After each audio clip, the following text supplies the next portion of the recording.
Nüüd me kohe kuuleme tunnistuse Aldo Vinklilt. Aldo oli haiglas ja ta oli suremas tegelikult. Ja kui mina palvetasin ta eest ja küsisin Jumal, mida sa ütled, kas mees läheb koju või mees tuleb ajaliku koju. Ja siis vastus oli 50-60. Aga osutus nii, et oli 50. Ja mees on täna meie keskel. Ja teate, kogudus palvetas ühe meelega, üheskoos. Oli palveketid, olid erinevad inimesed erinevatest kohtadest, üle terve maa, ma julgeks öelda, välismaale, erinevatesse kohtadesse saadeti palvesoovid. Olid 24-tunnised palveketid ja Jumal kõneles erineval viisil. Ja täna on Aldo meie keskel ja nii nagu ta on ise tunnistanud, ta on tervem kui kunagi varem. Jumal tegi ta rohkem terveks, kui ta ennem oli. Oled sa rõõmus selle üle? Amen. Ole hea, Aldo. Ja see on täiesti tõsi. Ma just vaatasin seda meie uhket uut kaarti tervenemine.ee. Teate, kui Jumal teeb terveks, siis ta teeb perfektselt, ta teeb väga hästi. Tal tuleb hästi välja, sest ta ise tegi meid. Ta teab kõik nipid ära meie juures. Mulle anti see võimalus, et kuule, et räägi, mis sus saanud on. Et ma olin haige, aeg läheb nii ruttu edasi. Ma tegelikult siis hakkasin meenutama, mis oli. Ja ma tegelikult, kui mulle selline vihje antakse, siis on selline lugu, et ma lubasin Jumalale. Et kui mulle antakse võimalus tunnistada, siis ma tunnistan, nii et olge ettevaatlikud. Kui te vihjate, ma olen kohe tulemas. sest ma andsin tõesti lubaduse. Ma olin seal haiglas tükk aega. Ja ma mõtlesin, et kui ma nüüd räägiks seda, mis must saanud on, ma peaks ennem natukene, järsku on üks inimene keegi, kes ei tea, mis lugu oli. Ma mõtlesin, ma natuke kiiruga nagu käin seda läbi, et mis siis toimus. See oli mina olen see Aldo siis jah, et kelle pärast väga veel paluti. Tänu teile kõigile, tänu Jumalale. Aga 28.02.2021, see on tükk aega tagasi juba, see oli pühapäeva õhtu. Ma jäin palavikku. Ma olen üldiselt üsna terve olnud. Pole nagu eriti haiglas oldki kunagi. Ja juba teisipäeva öösel, pühapäevast teisipäevane vastu kolmapäeva, öösel nagu Jumala püha vaim räägib muga. Mul ei ole varem palju niimoodi juhtunud. Ja ma näen korraga, et ma olen kuidagi nagu käpuli maas seal. Ja Jumal võtab minu pealt mingisuguseid kihte ära. Ja siis ta ütleb, et ma teen su täiesti terveks. Ja muidugi ma olen, mul oli nii kerge olla, ma nii õnnelik, Anneli Maabiga sa rääkisid, ma olin pannud tuled kõik põlema, läksin, kuna ta kartis, et järsku mul on see paha haigus, et siis läks teise tuppa magama, siis ma läksin sinna, ütlesin, panin tule põlema, kuule, Jumal ütles mulle, et ta teeb mu täiesti terveks. No jah, ta vaatas, et okei, väga imelik, aga ma tegelikult sellel hetkel ei teadnud, et ma väga haigeks jään. Aga see oli üks Jumala konkreetne kõnetus. Ja läks siis veel paar päeva ja asi läks nii keeruliseks, et kutsuti kiirabi viis mu kohe ära. Kiirabi tuvastas meil kodus, et minu see saturatsioon on 47. See number peab 100 olema muuseas, ma sain teada. Aga see 47, ma olin ikka elus veel. Ma ei saanud arugi, et on väga tõsine. Nad panid mulle väga profilt kõik seal maskid ette ja viisid mu minema. Siis ma viidi EMOsse. Ja EMOs jälle Jumala vaim puudutab mind. Ja ma olen jälle kuidagi kuskil maas seal kägaras. Ja mu ümber on sellised vägevad. Ma võiks ütelda, et need olid nagu sõjaväeinglid. Ma kuulsin siin palvegruppides, keegi nägi neid sõjaväeingreid. Mina nägin ühe teise nurga alt, sest ma nägin, et nendel olid sellised vägevad kiivrid, sellised messingist nagu kuldsed, niimoodi reas. Ja nad olid ümber minu ja nad olid igased suured. Ma arvan, mingi 4 meetrit rohkem. aga ma tegelikult lülitasin üsna välja. Ega ma siis väga adekvaatne ei olnud, minuga tegeldi. Tuleb välja, et ma olin 3 nädalat intensiivis. Ja seal oli jälle igasugu asju, Jumal ajas oma asja seal. Ja ma olen tegelikult varem ka kogu aeg palunud, et Jumal kasuta mind nagu oma tööriista. Ega ma ei teadnud, et selliseid tööriistu tal ka on seal kastis. Ja see oli üsna keeruline. Aga Jumal jälle ja jälle korraga kõnetab mind. Mul oli seal üks selline natukene kõhedust tekitav olukord. Ma olin seal mingi hingamisaparaadi all ja keegi läheb mööda, paneb plõksti mingit lülitit ja see lüliti keeras minu hapniku taseme kõõksti poole vähema. Ja mul hakkab tegelikult üsna halb. Ja siis kuidagi imekombel ma sain kellelegi ütelda, kuulge vaadake, et midagi on seal imelik ja siis keegi õde tuli, pani õigeks selle. Ja kõik läks nagu jälle hästi. Aga siis tekkis mul natuke nagu selline äng, et tapekene, ma olen täiesti kaitsetu. Et ükskõik, kes võib mul selle klõpsu seal teha ja mind ei ole enam nagu. Aga siis jälle Jumala vaim korraga kõnetab. Ja ma nagu ütleb, et kuule, kõik on minu kontrolli all. Et mis sa pabistad? Ja ma sain nagu rahu. See oli nii konkreetne värk. Ja siis korraga jälle haiglas Jumala vaim ütleb mulle, ta tegelikult ütles mulle seal mitmeid asju veel. Ma kõik ei oska võib-olla teiega jagada, et võib-olla see on keeruline, aga ta ütles mulle jälle, et ma teen su täiesti terveks. Täiesti terveks. Ega ma siis ju eriti aru, mul muidugi hea meel, mõtleme ilmutus, saab täitsa terveks.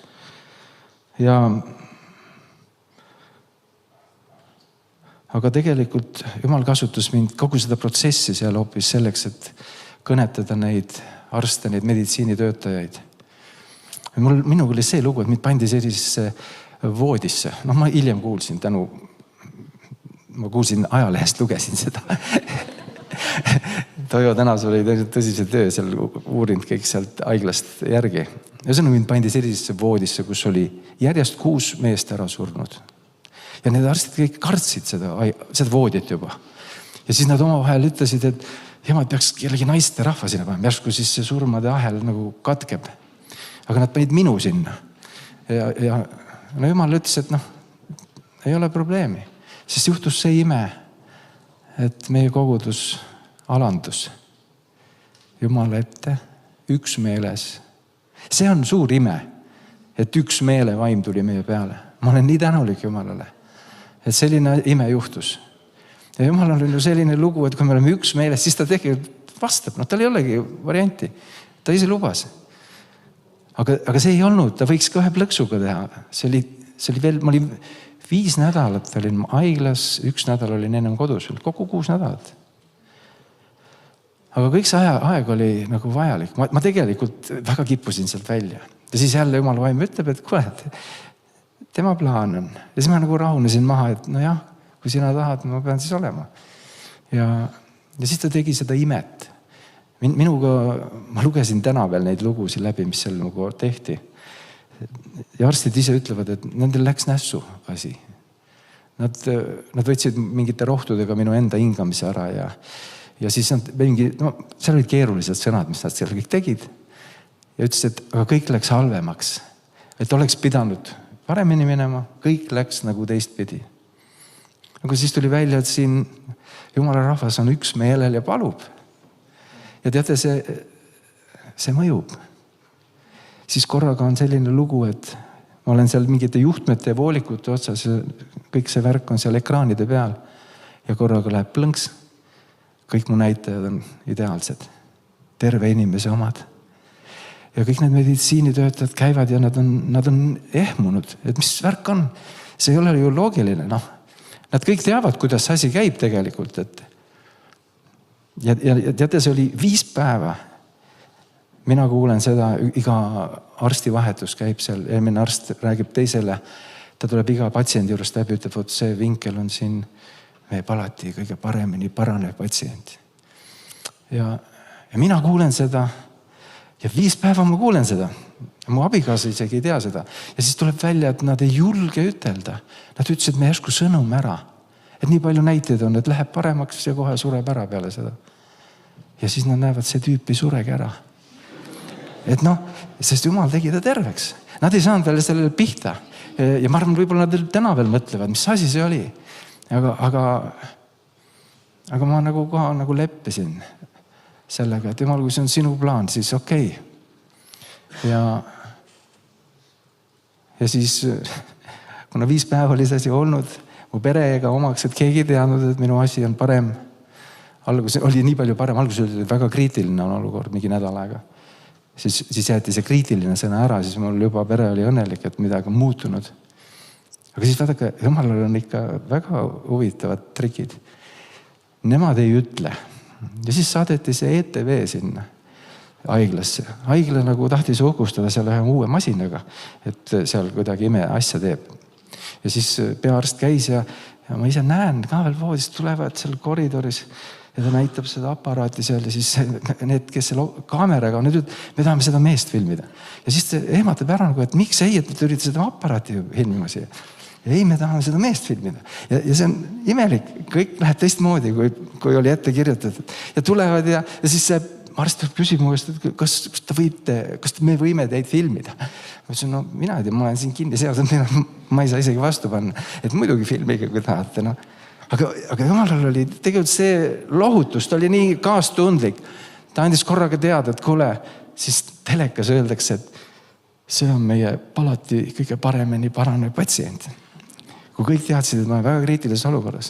Ja siis öeldakse, et see püüab süüa seal. Et see pidi väga raske olema see söömine, sest ta pole mitu nädalat midagi teinud. Aga ma nägin jälle seda, et no täitsa lõpp, kuidas Jumal teeb. Me ei oska sellist plaani ju ise kokku panna. Et noh, teeme nii, et need vaikivad maha ja siis sebime ETV sinna. Ei sebi midagi. Jumal on ainult see võimalik. Ühesõnaga, Jumal tegi mu imeliselt terveks. Ja need meditsiinitöötajad, suur tänu neile, nad tegid kõik oma endast parima. Aga ma sain aru, et nad tegelikult mõistavad ka kõik, et nemad ei suuda elu anda. Elu suudab ainult Jumal anda. Nad teevad meile paremaid tingimusi loovad ja siis tegelikult mõned võib-olla kindlasti loodavad ka Jumala peale. Aga ma usun, et Jumal kõnetas neid tõsiselt nende olukordade läbi. Ja ühesõnaga see järgmine lugu oli see, et ma siis taastusin kuidagi ebaloomulikult kiiresti. Ja jälle arstid ei saanud sellest asjast aru. Ühesõnaga ma sain väga ruttu nagu jalgadele. Ma olin 6 aega, ma ei olnud liigutanud. Ja siis korraga ma olen seal, füsioterapeut ütleb, noh, et kas sa siis võtad järsku sellest rulaatorist kinni, ise nagu muigab veel. Et noh, see oli nagu kohatu ütlemine. Ja ma siis tõusin ja läksin selle rulaatori juurde ja siis nägisin seda. Ja siis tal nagu kukub suu lahti, et no kuidas see ei käi niimoodi. Ja tõesti ei käi ju. Noh, kõik teadlikud inimesed ütlevad niimoodi, need asjad ei käi. Ja ühesõnaga, Jumal tegi imet igal sammul. Ma sain haiglast välja, 6 aega hiljem ma pidin minema kontrolli. Nad alati nagu, mind kutsuti, tähendab sellepärast mind enne kontrolliti, sest ma olin nii pikka aega olnud intensiivis. Ja need on sellised patsiendid, kellega peaks suured probleemid olema. Ja siis ma läksin sinna ja ma olin üsna rõõmus ja reibas. Ja siis jälle see arst ütleb, et mis värk on, et me tavaliselt peame nüüd uue raviplaani koostama. Ja siis küll nad kõik mõõtsid ja tegid ja ütlesid, et te olete täitsa terve. No siis andsid mingid tablette, ma ütlesin, teate, mis tabletid need on, ma ei taha neid tablette, need on korda tehtud ja igaks juhuks, et tal on ikkagi, siis vaatab tõsiselt mulle otsa, aga saate aru, teil on niivõrd kriitiline olukord, mul on täiesti dokumenteeritud, minu kopsud olid 75% kahjustatud. 75% kahjustatud. Ja see ei ole naljaasi. Ja siis öeldakse, see on nii tõsine asi, kas te ei saa sellest aru? Ma ütlesin, et mina ei tea sellest asjast midagi, et täna ma olen täitsa tervena. Ja siis ma küsin, aga mis tablett see on? Ja siis nad ütlesid, ma ütlesin, aga mul ei ole ju sellist asja olnud. Siis üks oli mingi tekitaja, teine oli selle mahavõtja ja siis ma ütlesin, järsku ma ikkagi loobuks nendest. Ja siis no olgu pealegi, siis võtsid mult need maha. Ühesõnaga läks see asi niimoodi. Aga nüüd läks siis aasta mööda praktiliselt. Ma panin kirja kuupäeva 14. juuni 2022. Vabandust, sellel sajandil ikka. Ühesõnaga, mind kutsuti jälle PERH-i ja öeldi, et kuule, kuna teie olete nii pikaajaline intensiivravi osakonnas olnud nii pikaajaliselt. Me peame teid tõsiselt kontrollima. Ma ütlesin, oi, ma tulen hea meelega. Ma läksin sinna, mind pandi istuma sinna ilusti. Arstil oli ilusti mask ees kõik ja siis olid seal õde ja keegi veel, vist füsioterapeut. Ja siis pannakse mind istuma ja öeldakse, härra Vinkl, aga rääkige nüüd seda oma lugu. Ma ütlesin, okei, et ma räägin. Ja siis ma nagu rääkisin seda ja ma rääkisin, et nii palju kui ma tean, nad ikka küsisid, kas sa seda mäletad ja ma ütlesin, ikka mäletan neid asju. Ja siis ma nagu ütlesin, et teate, et meil kogudus hakkas paluma ja palusid ja ma sain täitsa terveks. Ja siis nad juba ise nagu olid teadlikud, sest on dokumentides kirjas, et see imelikult sai terveks. Ja siis kutsub veel kellegi juurde, et tulge istuge, kuulake siin, vaat selle patsiendiga on nii, et tema imelikult ruttu taastus. Ja siis ma nagu rääkisin lihtsalt, et näed, et Jumal tegi sellist imet. Ja tegelikult nad olid väga kuidagi puudutatud. Ma sain terve oma selle loo nagu rääkida neile ära. Ja siis ütlesid, aga teate, nüüd me läheme kontrollima. Siis nad hakkasid mind igasuguste värkidega seal kontrollima. Mul pandi mingi arvuti taha ja siis ma pidin hingama seal aktiivselt ja teistpidi ja sealt tuli siis selline, kohe prinditi välja selline raport. Ja siis ma näen see õde, kes mind saatis sinna, siis ta saab selle väljatrüki ja siis tuleb minu juurde, ta on kuidagi ise nii erutatud, et kuule, no vaadake, teil on kõik siin roheline. Et meil isegi tervetel inimestel ei ole. Siin on roosad või need oranžid ja punased ja teil on kõik roheline. Ma ütlesin, jaa, kas saad aru, Jumal tegi mu terveks. Ja siis nad viivad mind marssima, ma pidin mingi 600 meetrit seal jalutama ja siis pandid jälle mingi asjad külge mulle. Ja siis käib mulle, tuleb vahepeal juurde, kas te olete juba väsinud? Ma ütlesin, ei ole üldse väsinud. Siis läheme lõpuni, siis jälle vaatame neid andmeid. Kuulge, jätkake samas vaimus. Ma ütlesin, ja selles vaimus ma küll jätkan, jah. Ja teate, ma arvan, et see lugu nagu läheb aina edasi. Et Jumal tegi terveks ja ta tegi väga hästi mu terveks. Et ma tean, et mu väike lapselaps, Armin, tema helistas, kui ma haiglas olin, helistab Annelile, et vanaema, palu ka Jumalat, et Jumal teeks vanaisa korralikult terveks. Ta oskas seda R-tähte hästi põristada. Korralikult terveks. Ja vaata, ta tegi täitsa korralikult terveks. Ma pean täna tunnistama, et nii nagu see Veiko ütles, et ma ei ole ennem tõesti nii terve olnud, kui täna olnud. Ja tõesti see jätkub veel. Et täitsa nii, et saab tennist mängida, saab võrku mängida ja ei väsi ära. Tänu Jumalale. Ma lihtsalt tahan seda julgustuseks ütelda. Me teenime elavat Jumalat. Ja teinekord on see teekond, et kui me palume ennast tema plaani, see võib olla, me ei oska seda ise ette planeerida, prognoosida. Aga teate, see on vägev. See on nii vahva. Ja ma olen tõesti täna, ma olen väga tänulik tegelikult selle ka oma kogudusele, kõigile oma sõpradele. Tõesti, ma olen kuulnud, kui paljud inimesed minust palusid. Ja tegelikult ma olen eriti tänulik meie Võru sõpradele. Ma tean, nad palusid mul uusi kopse. Ma arvan, mul on uued kopsud. Ükski parameeter ei saa neid 75% kahjustatud kopse sellisena praegu näha. Mind siis veel pisteti sinna kompuutrisse veel mingi nendest igast torudest läbi. Küll igasu ajud ja värgid, kõik kontrollid ära, kõik on kombes. Jumal teeb hästi. Kui tema teeb. Aga nüüd ma mõtlesin Jumal, et mis värk on, miks see asi, mis lugu siin käib praegu. Ja tegelikult Jumal nagu kõnetas mind, et üksmeel, ta pani mulle selle üksmeele sõna mu südamele. Võti on selles. Ühest küljest tundub nii pisike asi, teisest küljest nii võimatu asi. Me vajame selleks, et saada olla üksmeeles, me peame alandumad. Me peame selle oma mina maha panema. Meil on ju nii palju tarkust enda sees ja enese mina ja uhkust ja kõike värki. Me peame selle maha saama. Nii et ma pean selle hetke olukorra siis üles tunnistama. Ma lubasin Veikole ennem. Ma olen täiesti terve. Jumal on vägev. Kogu au kuulub temale. Ja tahtsin veel ühe asja seal ära märkida. Et tegelikult nagu see oli huvitav, ta kõnetas mind selle ühe kirja kohaga. Ja tegelikult ma otsin veel tänase päevani kõike selle asja sisu, et mis see case on nagu, et ma arvan, see asi ei ole lõppenud üldse. Aga siis ma sain selle teise ajaraamatu 7.14. Ma arvan, ma kunagi, kui ma tulin, ma juba siis seda lugesin, ma loen selle siiski praegu ka ette. Ja kui siis minu rahvas, kellel on pandud minu nimi, alandab ennast ja nad palvetavad ja otsivad minu palet ning pöörduvad oma kurjadelt teedelt, siis ma kuulen taevast ja annan andeks nende patu ning säästan nende maa. Ja nüüd hiljem ma olen nagu kuidagi, mind on hakanud kõnetama hoopis see nende maa. See nende maa, see ei ole Puuvilja tänava lugu. Tänu Jumalale, et ma olen siia kogudusse sündinud. Aga tegelikult ta on valmis päästma meie maad, kui me oleme üksmeelel. Ja võtame selle sihi natuke kõrgemale. Et vaatame natukene kaugemale. Meie riigi ja maa saatus võib olla meie kätes, meie alanduse, meie üksmeele taga.